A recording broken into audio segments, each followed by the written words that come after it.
Class 7 গণিত বই থেকে তোমাদের 156 পাতায় যে 10-এর 4-এর অঙ্কটা আছে, 4, 5 এই অঙ্কগুলো পরপর করে দিচ্ছি দেখে নাও। 4-এর অঙ্কটা বলে যে 36কে দুটি বর্গের অন্তরূপে প্রকাশ করি। তো 36কে কিভাবে আমরা দুটো বর্গের অন্তরূপে প্রকাশ করব দেখো। তাহলে 36কে কিভাবে করব না, 36 সমান আমরা জানি 4 9 36, 4 9 36। তাহলে এখানে লিখতে পারি আমরা 4 × 9। এটাকে এইভাবে না লিখে আমরা বড় সংখ্যাটা আগে লিখব, 9 × 4 করব। তাহলে 4 × 9 করলে অঙ্কটা তোমরা মেলাতে পারবে না, প্রবলেম এসে যাবে। তো 4 9 36, 9 × 4 করবে। তাহলে দেখো এটাকে এ ধরলাম, এটাকে বি ধরলাম।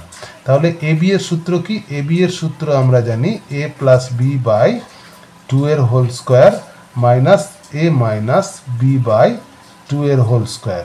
এটা হচ্ছে এ বি এর সূত্র।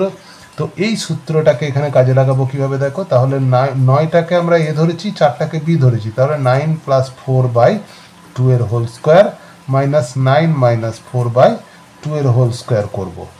তারপরে কি হবে, 9 আর 4 এবার যোগ করে দেবো। 9 আর 4 হয়ে যাবে 13, 13/2 এর হোল স্কোয়ার মাইনাস 9 থেকে 4 বাদ দিলে 5/2 এর হোল স্কোয়ার। তাহলে হয়ে যাচ্ছে কত,